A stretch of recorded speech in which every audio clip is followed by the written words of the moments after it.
O metaverso tem sido um dos segmentos que mais cresce no mercado de cripto, mas eu sei que você deve estar pensando, poxa, é extremamente difícil selecionar bons itens e bons jogos para investir. E se eu te falasse que existe um formato de token que funciona como um fundo imobiliário, que ele seleciona os melhores tokens para você investir e você consegue investir em todo o metaverso em um único token? Esse é o YGG e eu vou te ensinar tudo sobre ele nesse vídeo de hoje. Hoje a gente vai falar sobre o YGG, que basicamente é um token ali focado no universo de games e para mim pode ser considerado quase como um fundo imobiliário de games. Para a gente entender a dinâmica, né, é fundamental compreender primeiro como a estrutura de boa parte dos principais jogos de blockchain games funciona, a exemplo do Axie Infinity. Se a gente pegar aqui a questão do Axie Infinity, normalmente para o jogador conseguir jogar o game, ele precisa montar uma equipe, então ele precisa ali reunir 3 Axes para criar a sua equipe. Normalmente isso tem um custo significativo na casa entre $1.500 a $3.000. E o que isso gera? Uma barreira de entrada para o usuário nesse game.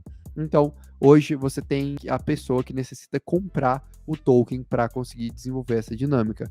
E o Axie Infinity está justamente buscando resolver esse problema e retirar essa questão do custo do comprador para que ele consiga jogar. Como ele faz isso, né? Ele constrói uma união entre duas pontas, né? Primeiro, do proprietário do Axie, que possuem ali o ativo ou o ativo daquele determinado game de forma ociosa, e do usuário que tem tempo disponível para jogar, mas ele não tem dinheiro para jogar. Então imagine que você fique sabendo lá que um determinado jogo está pagando ali $500, $600 por mês se você jogar aquele jogo e você tem tempo para isso, mas você não tem o capital inicial para iniciar esse processo. É exatamente esse o problema que o YGG resolve dentro do mercado de blockchain game. Então como é que ele faz? Ele reúne diversos jogadores sem axes e provém para eles os axes. Então ele realmente serve como um formato de aluguel de axes ou aluguel de qualquer outra ferramenta que a pessoa necessite para jogar um determinado game. E aí, esse sistema de aluguel é interessante porque à medida que os jogadores vão ganhando, eles ficam com parte da sua renda e a outra parte volta para o YGG. Então, o token holder do YGG, a pessoa que possui o YGG, no final do dia está ganhando o aluguel dos tokens não fungíveis, né, dos itens que a YGG possui em tesouraria. Por isso que eu falei que lembra muito o fundo imobiliário. Então, se você expandir isso para qualquer outro jogo que tenha terreno, outro jogo que tenha esse formato, basicamente é dessa forma que funciona o YGG. Você está criando um modelo de aluguel de NFTs dentro do universo de blockchain games, onde os jogadores eles têm a sua remuneração a partir da sua dedicação e parte da remuneração vai ali para quem provém essa infraestrutura. Esse modelo ficou muito famoso por conta da demanda que existiu, especialmente no mercado de Axie Infinity em países do Sudeste Asiático, onde esses países estavam sofrendo muito no auge da pandemia, as pessoas estavam buscando novas fontes de renda, mas elas não conseguiam, né, fazer esse processo de empréstimo. Então o YGG começou justamente fazendo esses empréstimos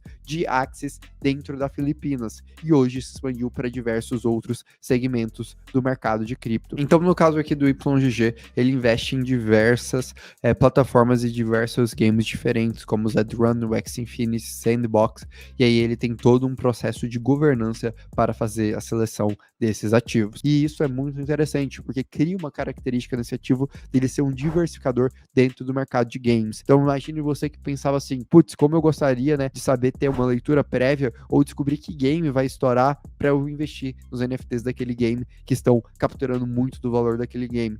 Agora, com o YGG, você pode fazer isso sem necessariamente ter que acertar o game, porque você consegue estar posicionado em múltiplos games de forma diferente. Isso é um processo bem interessante e para que o YGG conseguisse, né, cada vez mais melhorar suas análises, ele criou um sistema de sub-DAOs, que são o quê? São outros centros de análises focados em determinados jogos.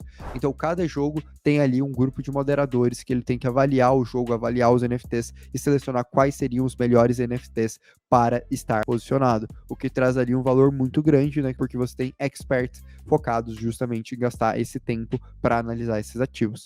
Dessa forma, hoje a estrutura que o YGG segue, ela dá 70% da receita gerada pelos itens para o jogador, 10% vai lá para a tesouraria do jogo e 20% para subdown.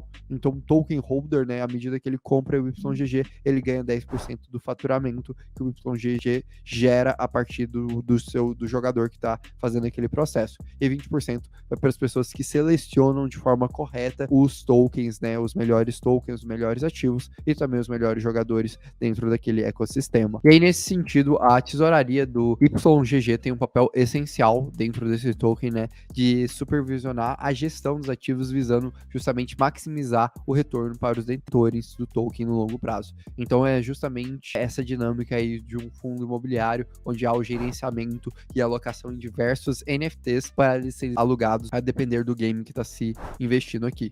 É interessante ver que ele tem uma carteira ali bem diversificada, apesar de hoje ainda ser extremamente concentrada dentro do game Axie Infinity por conta justamente, né, do seu grande valor. Mas a gente percebe aí outros projetos relevantes, como por exemplo o próprio Sandbox estando entre os games que ele utiliza.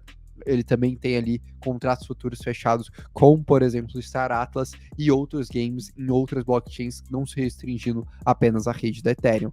E é bem legal, porque aí, basicamente, o token holder daquele ativo tem a opção, né, de fazer o farming dos seus tokens sob DAOs específicas. Então, ele pode escolher o tipo de ativo que ele quer atrelar um pouco mais do seu retorno. Então, é uma outra característica bem relevante do token. E aí, pensando em termos de funções do token, além do token, né, ser as recompensas, né, para aquelas sub-DAOs, ele também é a recompensa das atividades gerais dentro de tudo que envolve o gerenciamento da YGG. Por fim, ele também dá acesso ali a conteúdos exclusivos dentro da comunidade do YGG, acesso a modelos, né, também exclusivos de mercadorias e NFTs para os usuários e jogadores que têm YGG, e por fim também a parte de votação, né? Então trata-se de um token de governança. Pensando no sentido se vale a pena ou não vale a pena, o YGG ele tem algumas características bem interessantes que ele consegue, né, te proporcionar a exposição em diversos setores, em diversos games diferentes do mercado. Entretanto, ele tem alguns problemas. O primeiro problema é sua tesouraria muito concentrada apenas no Axie Infinity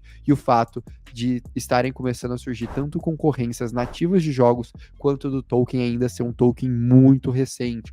Então ainda é muito pouco claro todo o processo de governança dentro desse token, o que pode representar um risco muito alto para o token holder, visto que se não fica claro se eles sabem selecionar bons ativos e como eles fazem o controle de tudo isso, isso pode gerar alguma surpresa para o token holder. Por isso é importante entender que esse projeto em específico é um projeto em estágio muito inicial e deve-se considerar todos esses riscos, além da questão que esse projeto ainda está emitindo uma quantidade significativa de